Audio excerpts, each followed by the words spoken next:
Sir आप लोग तो सब वोट के लिए आए, हम लोग जो मीडिया पर्सन है हम लोग आप लोग कब जवाब उठाएंगे, कब जवाब उठाएंगे? हम लोग एक मीडिया वाला जब खुद काम करने जाता है, एक्सीडेंट मर जाता है, उसका घर में खाना नहीं रहता है, यही जो चीज है। आप तो हर टाइम मीडिया माने मीडिया आपको बुलाते हैं, हम लोग को न्यूज बनाकर फेसबुक में छोड़ेंगे, सोशल मीडिया छोड़ेंगे, टीवी में छोड़ेंगे। ये मीडिया पर्सन जो हम लोग हैं सर, आप लोगों ने क्या ना बीजेडी क्या है, ना बीजेपी क्या है, ना कांग्रेस का है। इसलिए यही जो चीज हो हम मुलाका सर को पूछे हैं चीज। और एक सवाल है मेरा। नहीं, सवाल क्या है? सवाल यही मेरा है, हम लोग मीडिया के लिए क्या किया है? मीडिया पर अन्याय हुआ है ना पिछले 10 साल में। नारी पर अन्याय, युवाओं पर अन्याय, श्रमिकों पर अन्याय, किसानों पर अन्याय, आदिवासियों पर अन्याय और मीडिया पर भी अन्याय हुआ है। मीडिया मालिकों पर अन्याय नहीं हुआ है, पर पत्रकारों पर अन्याय हुआ है। तो उसके लिए कुछ सवाल तो करेंगे ना सर। बार बार राहुल जी यही तो कह रहे हैं, यही तो कह रहे हैं राहुल जी कि मीडिया मालिक नहीं चाहते कि बेरोजगारी, महंगाई, हमारे समाज में बढ़ती हुई आर्थिक विषमताओं पर कोई डिबेट हो। डिबेट किस पर होता है? कोई ध्रुवीकरण के विषय पर होता है। तो गलती आपकी नहीं है, गलती मालिकों की है। जब फोन कॉल आता है प्रधानमंत्री कार्यालय से कि इस विषय पर डिबेट कीजिए, इसको मत दिखाइए। भारत जोड़ो न्याय यात्रा को ब्लैकआउट कर दिया गया था सभी चैनलों से। 22 तारीख को, जनवरी 22 को ब्लैकआउट कर दिया गया था। जब राहुल जी शंकर देव की जन्म स्थान जा रहे थे, उसका खबर किसी चैनल में नहीं चला। तो गलती आपकी नहीं है। मीडिया को इंडिपेंडेंट रहना बहुत जरूरी है। कांग्रेस पार्टी ये मानती है कि पत्रकारों को सम्मान मिलना चाहिए और इंडिपेंडेंट मीडिया हमारे लोकतंत्र का एक महत्वपूर्ण स्तंभ है। 2 साल पहले बेरोजगारी, किसानों का प्रॉब्लम, ये सब नहीं था भारत में। पिछले 45 सालों में आपने करना है। एक मिनट, आपने तो पैदा किया बेरोजगारी। ठीक, बैठ जाइए। अच्छा बैठ जाइए। आप सवाल, आपका काम है सवाल पूछना, मेरा काम है आपका सवाल का जवाब देना। अगर आप सवाल पूछेंगे और उसी का जवाब आप देंगे तो मुझे बैठने की कोई जरूरत नहीं है। अभी अभी कन्हैया जी शांत हो जाइए, शांत हो जाइए। पानी चाहिए? नहीं, मैं आपके साथ 3 घंटे तक बहस करने के लिए तैयार हूँ। ठीक है, मुझे कोई समय की पाबंदी नहीं है। कन्हैया जी ने क्या कहा?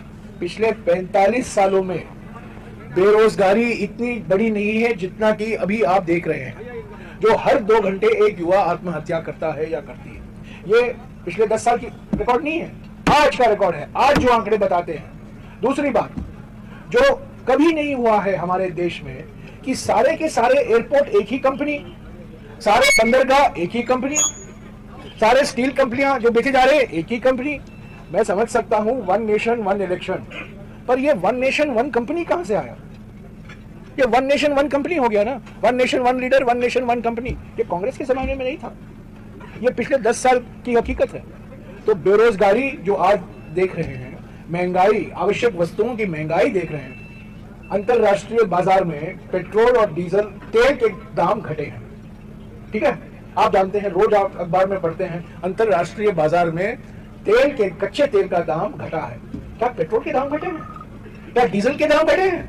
क्या कुकिंग गैस का सिलेंडर का दाम घटा है? आज भी 1100 रुपया सिलेंडर है हमारे। मैं आपको एक ही मिसाल देता हूं, मनमोहन सिंह जी के समय में गैस सिलेंडर का दाम 440 रुपया प्रति सिलेंडर हुआ करता था, आज 1100 है। आज 1100 है। अरे सुनिए ना यार, बैठ ही जाइए यार, अब बैठ जाइए ना, अब बैठ जाइए। अरे एक और पत्रकार, एक सवाल से बीजेपी मत करो यार। 1 nation 1 election, 1 journalist 1 question. Please हाँ जी बोलिए। हाँ जी, 5 साल बाद एआईसीसी के कुछ दिग्गज नेता यहाँ आए हैं, राहुल गांधी आए हैं, और इसी वक्त आए जब कांग्रेस यहाँ खत्म होने वाला है, जब इसके चुनाव आ रहे हैं। अगर हमें ऐसा लगता है अगर न्याय यात्रा नहीं होता तो आप लोग अभी कांग्रेस को खत्म करने में बहुत लोग लगे हुए हैं और कांग्रेस का जो ऑबिचुअरी है कई लोगों ने लिखा है। आप बहुत युवा हैं, आप मेरे माफी बुजुर्ग नहीं है, पर जब मैं छोटा था एक मशहूर हिंदी फिल्म रिलीज हुआ था जिसके गाने आज भी लोग गाते हैं। 20 साल बाद, आप जानते हैं 20 साल बाद एक बहुत बड़ा फेमस हिंदी फिल्म था।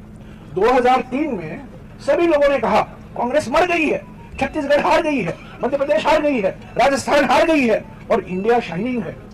और भीष्म पितामह, हमारे देश के भीष्म पितामह प्रधानमंत्री बैठे हैं, अटल बिहारी वाजपेयी। क्या हुआ 2004 में? किसकी सरकार बनी? मई 2004 में वो मरी हुई कांग्रेस की सरकार बनी ना। तो आप लिखते जाइए कांग्रेस की ऑबिचुअरी, कांग्रेस उठता रहेगा, क्योंकि जो कांग्रेस है भारतीय समाज को दर्शाता है। जब तक हम अनेकता, भारतीय समाज में अनेकता रहेगा, जब तक कांग्रेस पार्टी जीवित रहेगी। कांग्रेस पार्टी को कोई खत्म नहीं कर सकता, क्योंकि कांग्रेस पार्टी नहीं है, एक विचारधारा है। ये बात समझ लीजिए।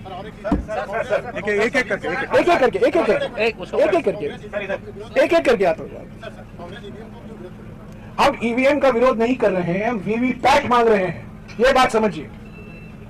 हम इलेक्शन कमीशन हमें 6 महीने से अपॉइंटमेंट नहीं दे रही है, क्योंकि हम चाहते हैं ईवीएम का इस्तेमाल हो और उसके साथ साथ वीवीपैट का भी इस्तेमाल हो, और यही हमारी मांग है। लोकतंत्र में हमारा हक बनता है, हमारी जो मांग है हम संस्थाओं तक पहुंचाएं।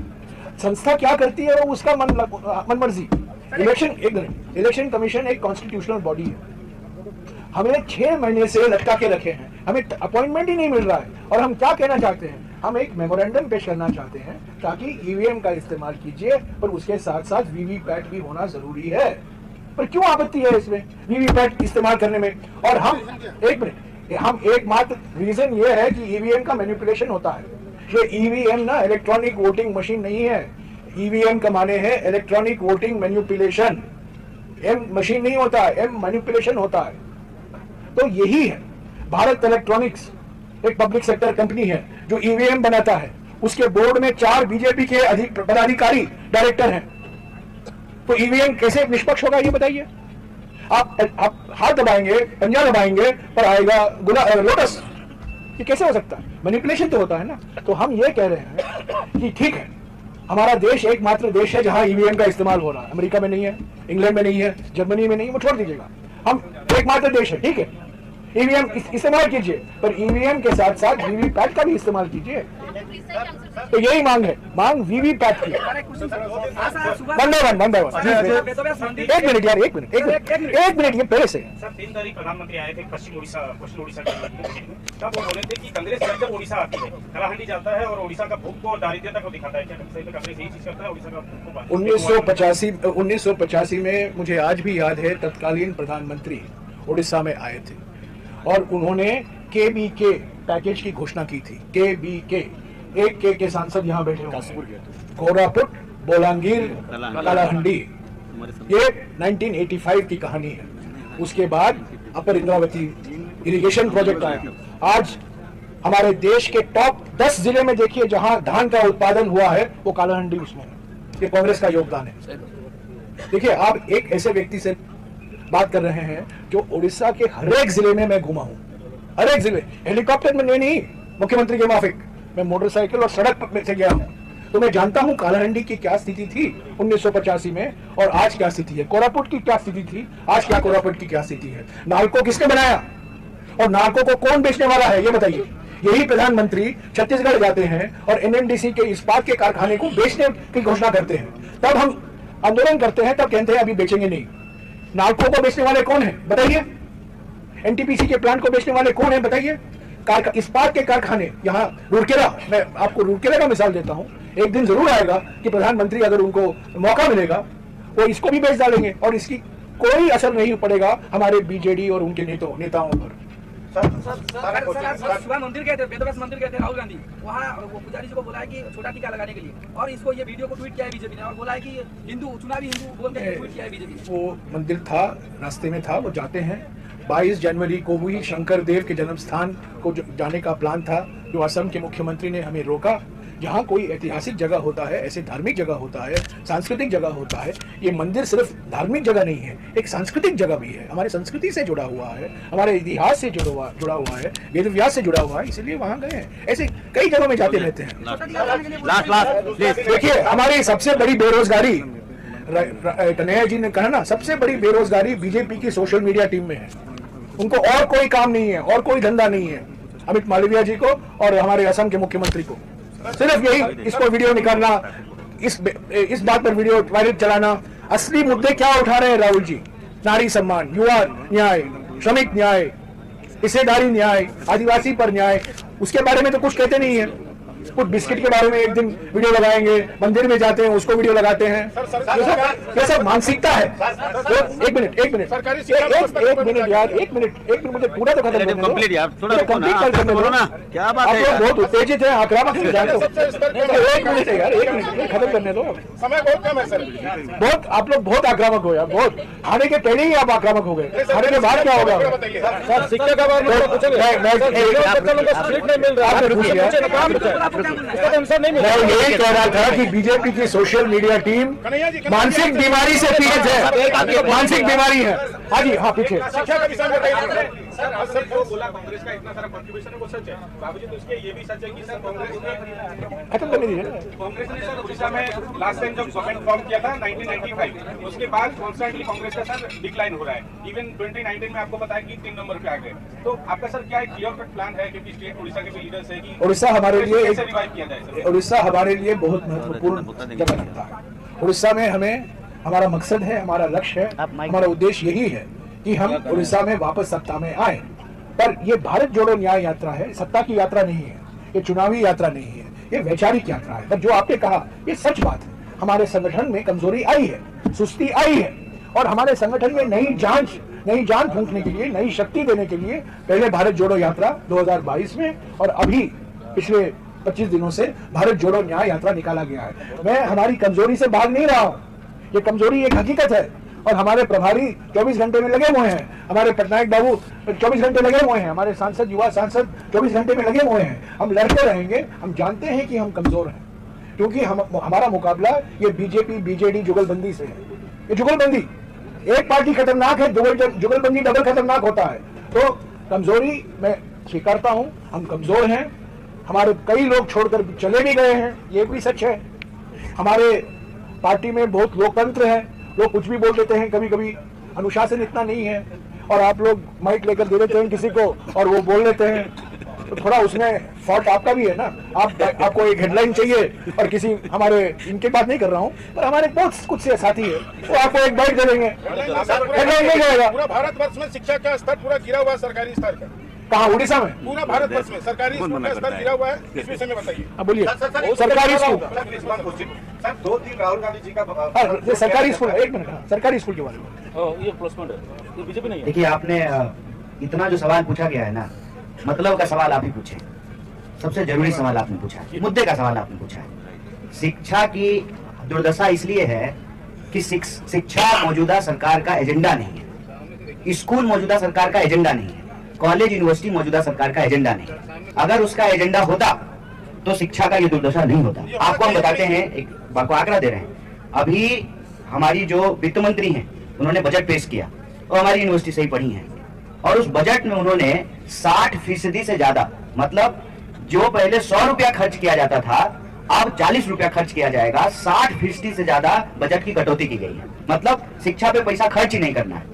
पैसा किस पे खर्च करना है? प्रचार पे। मैं आपको एक और आंकड़ा देता हूँ। एक नारा दिया प्रधानमंत्री जी ने, बेटी बचाओ बेटी पढ़ाओ, और उस योजना के तहत जितना पैसा खर्च किया गया उसमें एक भी स्कूल नहीं खोला गया, सिर्फ प्रचार पे खर्च किया गया। मतलब प्रधानमंत्री जी को लगता है कि नाम बदलने से और भेष बदलने से देश बदलता है, इसीलिए वो प्रचार पे सारा पैसा खर्च करते हैं, स्कूल खोलने पे खर्च नहीं करते। स्कूल की अगर मैं बात करूं, एक बात और बता दूं, आप लोग ध्यान से अगर देखेंगे तो अखबार के किसी कोने में इतना छोटा सा न्यूज आता है कि सरकार ने 500 स्कूल बंद करने का निर्णय लिया है।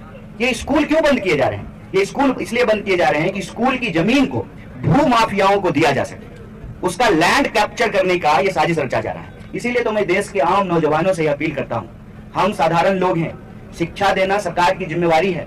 अगर हमको शिक्षा नहीं मिलेगी तो हमारी पीढ़ियां जो है वो पढ़ नहीं पाती, और हम मिडिल क्लास नहीं बनते, पब्लिक सेक्टर नहीं होता, हमको नौकरी नहीं मिलती। इसीलिए जो आपको भ्रमित किया जा रहा है ना कि आप जॉब सीकर मत बनिए, जॉब गिवर बनिए। साहब प्रधानमंत्री जी, आप स्नेचर बने हुए हैं, आप जॉब स्नेचर हैं, तो हम जॉब गिवर कैसे बने? ये पॉलिसी का सवाल है। करना ये चाहिए कि हम एक मांग करते हैं एनएसयूआई की तरफ से कि शिक्षा पर जो खर्चा हो बजट का 10वां हिस्सा हो, हमारी सरकार बनेगी, हम एजुकेशन बजट को बढ़ाएंगे और क्वालिटी एजुकेशन पे खर्च करेंगे। मैं खुद सरकारी स्कूल में पढ़ा हूँ, मेरी पढ़ाई लिखाई सरकारी स्कूल में हुई, केंद्रीय विद्यालय में। उसके बाद में नवोदय विद्यालय बनाए गए, उड़ीसा के हर एक जिले में नवोदय विद्यालय है। तो जनरल तो सीट नहीं मिल रहा है। अरे यार, नहीं, आप कहाँ से आए हो यार? आप कहाँ से आए हो यार? कहाँ से आए हो? प्लीज एक एक करके देखो, हमें प्लीज एक मिनट यार, एक मिनट, प्लीज एक एक करके प्लीज। आप मिनट। नवोदय विद्यालय, उड़ीसा के हर एक जिले में नवोदय विद्यालय है। क्या मोदी साहब ने कहीं ऐसे नवोदय विद्यालय खोले हैं? प्रधानमंत्री ने क्या किया है? अभी अभी हमने 2 नवोदय विद्यालय देखे, एक पूर्णिया में और एक किशनगंज में। वहां लिखा गया था नवोदय विद्यालय, वो पुराना बोर्ड था, और नए पेंट में लिखा गया है पीएम श्री नवोदय विद्यालय। ये हमारे प्रधानमंत्री है ना, इनको भारत रत्न मिलना चाहिए रीब्रांडिंग के लिए, रीपैकेजिंग के लिए, मार्केटिंग के लिए। नवोदय बनाया गया राजीव गांधी जी के समय, केंद्रीय विद्यालय बनाया गया लाल बहादुर शास्त्री और पंडित जवाहरलाल नेहरू जी के समय, पर नाम लिखा जाता है पीएम श्री नवोदय विद्यालय, पीएम श्री केंद्रीय विद्यालय। यही तो हकीकत है, सारा का सारा पीएम के नाम पर है, बस। बिल्कुल। Last question, last question. 2 दिन राहुल गांधी जी के यात्रा उड़ीसा में हो चुके हैं, राहुल के हुआ, कल हुआ। पब्लिक रेस्पॉन्स को आप कैसे देखते हैं? और दूसरा क्वेश्चन ये है कि उड़ीसा में जनरल इलेक्शन जब देश में होगा, उड़ीसा में 2-3 महीना है, तो ये यात्रा कितना इम्पैक्टफुल होगा जनरल इलेक्शन में? I will answer the second question. You answer the first question. यात्रा पूरा ग्रांड सक्सेस है कि जोटा ओडिशा जनसाधारण को तार प्रभाव पड़ू नॉट ओनली इन राउरकेला और Sundargarh district, it is through out the state impact पूरा लाभ हम ओडिशावासी आशीर्वाद 2024 ओडिशा रे कांग्रेस सरकार हम, ओडिशावासी सरकार हम, जनसाधारण सरकार हम, बीजेपी पतन हवा सुनिश्चित 100% 90 मिशन 90 मिशन सक्सेस निश्चित भाव रे हम। 24 वर्ष सरकार कम्युनिस्ट सरकार जंती गला भांग गला वेस्ट बंगाल, नवीन पटनायक और 24 वर्ष सरकार सुनिश्चित जाएगा। मैं आपसे बोल रहा हूँ 90 मिशन सक्सेस होगा, राहुल गांधी के नेतृत्व में यहाँ सरकार बनेगा, सेंटर में भी बनेगा, राहुल गांधी प्रधानमंत्री बनेगा।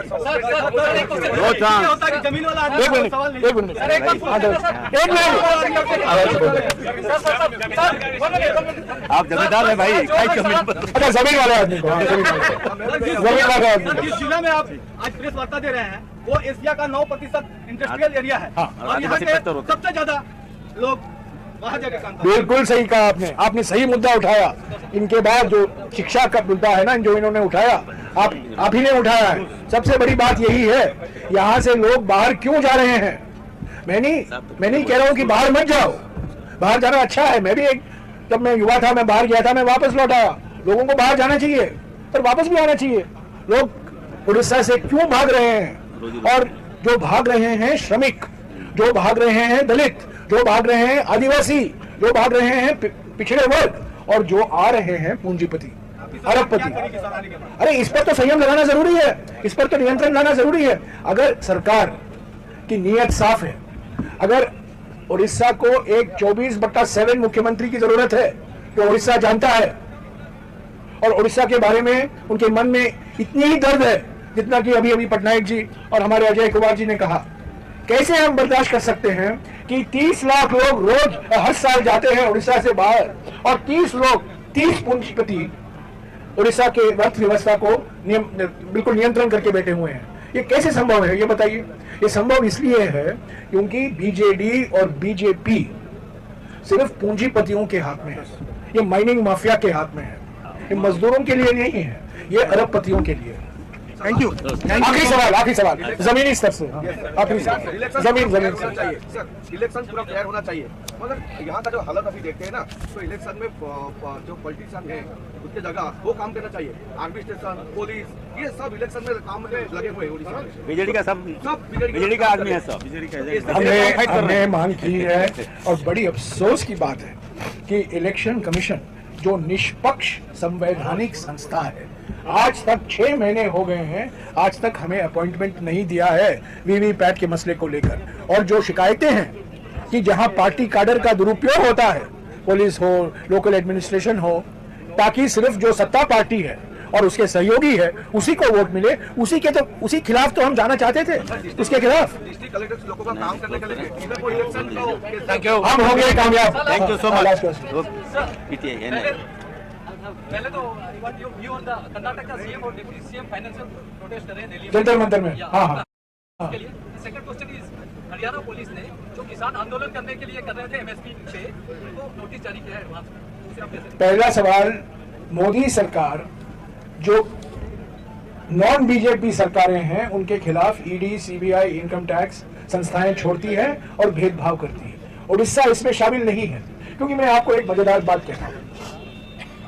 हम पश्चिम बंगाल में गए, एक दिन पहले नीतीश कुमार जी की पलटी हुई।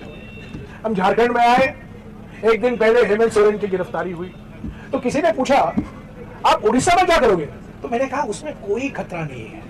नवीन बाबू ना पलटी करेंगे, ना ईडी और सीबीआई उसके पीछे छोड़ा जाएगा। वो नवीन बाबू की सरकार और दूसरे पीठ की सरकार बरकरार रहेगी। और यही तो हुआ है। कर्नाटक के मुख्यमंत्री और कर्नाटक के सभी सांसद और विधायक जंतर मंतर पर बैठे हुए हैं, क्योंकि जो पैसा, जो धनराशि, जो संसाधन उनका संवैधानिक हक बनता है, उसको नहीं दिया जा रहा है मोदी सरकार। क्यों मालूम है? क्योंकि एक साल पहले मोदी ने प्रचार किया कर्नाटका में, जय बजरंग बली, जय बजरंग बली, उन्होंने प्रचार किया और कर्नाटक की जनता ने उनको सही जवाब दिया। 135 एमएलए कांग्रेस के चुनकर आए। नाराज हो गए प्रधानमंत्री।